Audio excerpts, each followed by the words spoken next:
Salut les pêcheurs, aujourd'hui il y aura du cardinal ancêtre, du calamar, du zourite et aussi une grosse langouste de 2 kilos. Bon allez c'est parti, go, on y va. Alors aujourd'hui, on pêche quoi Yessine?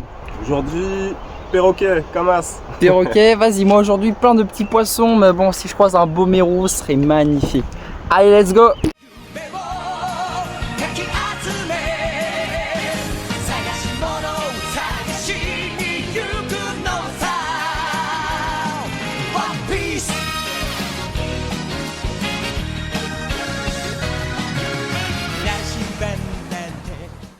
Avant de commencer la vidéo, je te conseille d'augmenter la qualité en Full HD en 1080 pixels et 60 images par seconde pour la chasse sous-marine. Tu verras, c'est incroyable. Allez, régale-toi. C'est parti, on se met à l'eau. À chaque fois que je fais une mise à l'eau, au départ, j'ai toujours une opportunité de tir avec un poisson. Là, ce sera un joli perroquet d'1 kilo environ que je vise, mais je loupe l'opportunité de tir. Donc à la fin, il part et je le reverrai plus, malheureusement. Juste après, je croise le chemin de cette grande tortue. À 3 bassins, juste après le bord dans le récif, on a de magnifiques structures sous-marines, une très belle topographie où il y a énormément de failles, souvent des tortues qui viennent brouter les petites algues qui tournent autour. Alors là, devant moi, j'ai un banc de licornes, de chirurgiens avec un capucin au départ. Donc toujours au début des apnées, en début de chasse, on a du mal à estimer un petit peu la taille des poissons, est-ce qu'il faut le tirer, est-ce qu'il est trop petit, etc. Donc là je patiente en espérant qu'il y ait un autre poisson qui va venir, un peu plus gros.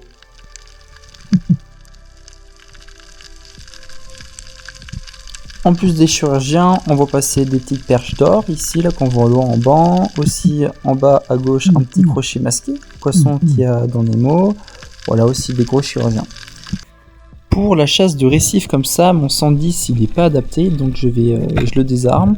Pour changer de ce fusil, je vais prendre mon 75 que vous n'avez pas encore vu la première fois que je le montre en vidéo.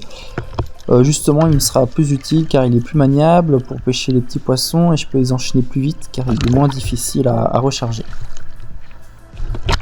Juste après, exactement au même spot que la vidéo d'avant, j'ai fait aussi le même agachon, mais j'ai attendu un petit peu plus longtemps et à la fin un joli perroquet est apparu. Donc je vous montre, j'écaille le poisson, après chacun sa méthode, mais moi dès que je pêche un poisson, je l'écaille et je le vide dans la mer, comme ça c'est fait. Ça me fait gagner du temps quand je sortirai de l'eau, que je serai fatigué, que je n'aurai pas forcément envie de les écailler, et aussi ça permet de nourrir les autres poissons avec les trucs. Donc la prochaine apnée, depuis là-haut, j'avais vu 2 jolis capucins, donc je décide pareil de les attendre en agachant, en les attirant, et il y en a un, il me fonce dessus, et là, je l'ai pas loupé. Et aussi j'ai eu beaucoup de chance, j'ai failli tirer dans des coraux, mais ma flèche est passée pile entre les coraux, comme un petit peu la dernière fois quand j'ai loupé mes 2 zourites où la flèche est passée pile entre les 2 têtes. Une fois en traînant sur YouTube, j'ai vu un youtubeur Badfish qui disait qu'il fallait mastiquer le poisson pour l'écailler. Donc j'ai essayé la technique et visiblement ça marche plutôt bien. Prochaine apnée, je me pose sur une roche en attendant que des poissons arrivent.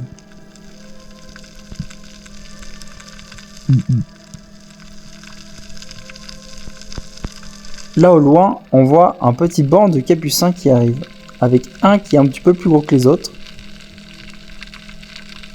Il est juste devant mon fusil, là je peux le tirer, mais derrière il y a un corail, donc j'ai pas envie de casser le corail, donc j'attends pour qu'il soit un petit peu dans de meilleures conditions pour être tiré.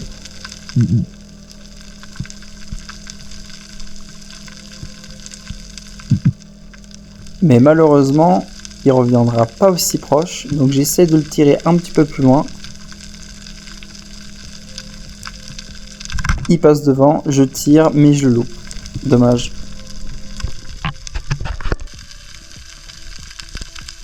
Cette fois-ci, c'est une perche d'or qui me fait une belle esquive. Prochaine apnée, au milieu des roches, je vais avoir la visite de 2 petites carangues. Sur le moment, je les ai trouvées un petit peu petites, donc je les ai pas tirées. Mais en regardant la vidéo, je me dis que la dernière, j'aurais peut-être pu la prendre. Mais bon, c'est pas grave, on les regarde partir et peut-être à une prochaine fois. Là, pour le coup, c'était pas mon jour de chance. Pareil, je loupe. Prochaine apnée, depuis là-haut, je croise un gros maori tribolé. Donc c'est un poisson labre et dès que je descends, je le vois plus. Ça, c'est généralement un poisson qui se cache dans les trous. Et comme par hasard, là, il y avait un trou. Je regarde à l'intérieur, mais je vois rien. Mais bon, mon instinct me disait qu'il était certainement dans le trou, donc je décharge, voilà, pour tirer dans le trou. Là, je précise, je vois absolument rien. Donc je tire quand même. Bon, là, rien qui bouge, mais quand je prends la flèche à la fin, et là, hop, on voit que la flèche bouge. Donc, et en plus, il y a du sable qui sort. Donc voilà, on voit bien qu'il y avait quelque chose à l'intérieur. Je retente ma chance une autre fois. Je tire cette fois-ci en plein milieu. Et là, ça se débat. Là, j'ai touché le poisson. Il part, mais il se décroche. Je vous mets le ralenti. On voit bien lorsqu'il sort du trou. Il est sur la flèche. Mais bon, il bouge tellement qu'il part. Voilà, joli maori tribolé qui avait une très belle taille. Il part au loin, se réfugier dans un autre trou. Donc je décide de le chasser, de le traquer justement pour le récupérer. Je lui balance une roche, voilà, pour le faire sortir. Bon, comme je m'attendais, ça n'a pas fonctionné.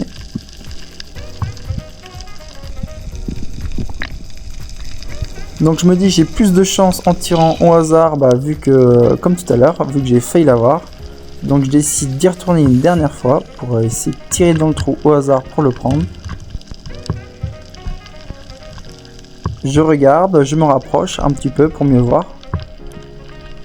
Mais je vois rien. Pas de possibilité de tir. Mais c'est pas grave, juste là, je vois un autre poisson. Un cardinal lancette qui s'était caché juste à côté.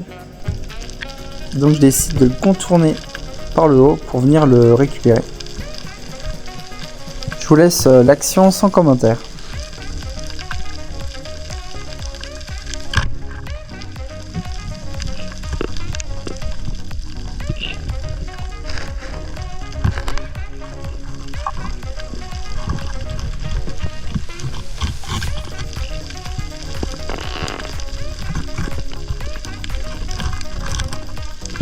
Et voilà, super poisson avec des magnifiques couleurs rouges que je montre à 2 personnes en paddle qui passent à côté de moi.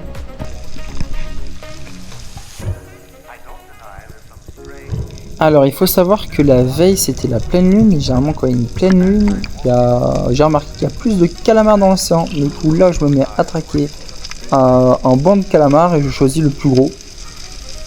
Donc pas facile à tirer, comme c'est une cible assez petite avec un gros fusil. Mais bon, je tente ma chance et loupé pour le premier tir. C'est pas grave, j'abandonne pas, de toute manière il reste sur le spot, donc j'ai décidé de l'avoir à la coulée. Il se déplace et je tente un dernier tir, et magnifique tir en plein dans le milieu. Magnifique image, on voit bien voilà l'encre qui dégage.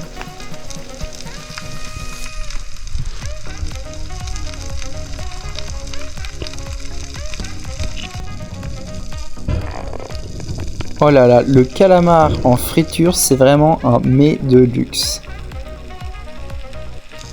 Juste après, je me perds un petit peu en allant au large, je me retrouve dans un banc de coureurs, je décide d'en tirer un, mais je le loupe. Dommage, c'est pas grave.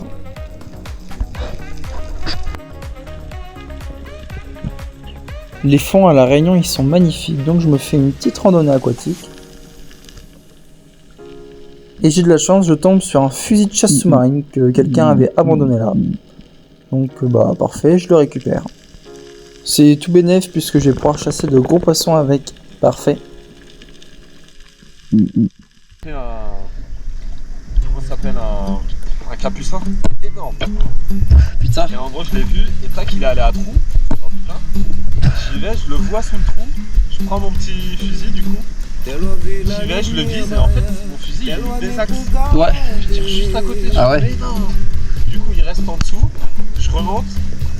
Je recharge. Prochaine apnée, je tombe sur une énorme langouste. Elle devait faire environ entre 1,5 kg et 2 kg. Magnifique, je vous laisse les images. En plus, voilà, on regarde bien dans sa queue, elle était grainée, donc elle avait des œufs. Donc je rappelle que la chasse à la langouste, elle est interdite actuellement à La Réunion. Et on va la laisser tranquille. Là, je suis sur la même apnée que sur la langouste, juste j'avais éteint ma caméra et je croise un zourite. Donc je rallume la caméra, je tire Et là je bataille avec le kraken pour essayer de sortir pour pas qu'il s'accroche sur la roche car ça va être difficile. Je tire le plus possible et dès qu'il est en l'air, voilà, je sais que c'est gagné.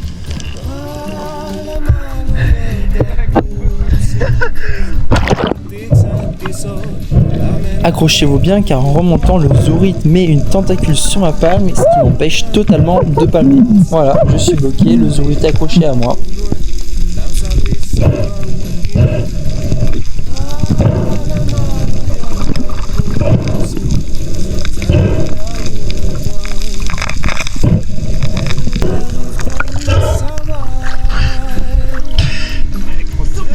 Mais comment t'as fait pour le voir?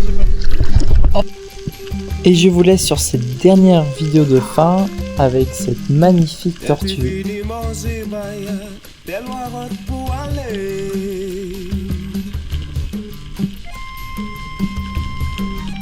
Tel oiseau dans la case baya, telle la nuit la tombée.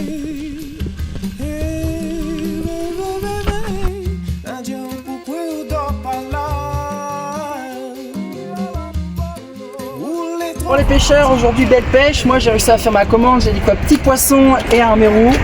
Des petits poissons, un joli prude, bleu au mérou céleste, avec en plus un zoïte, un calamar, perroquet.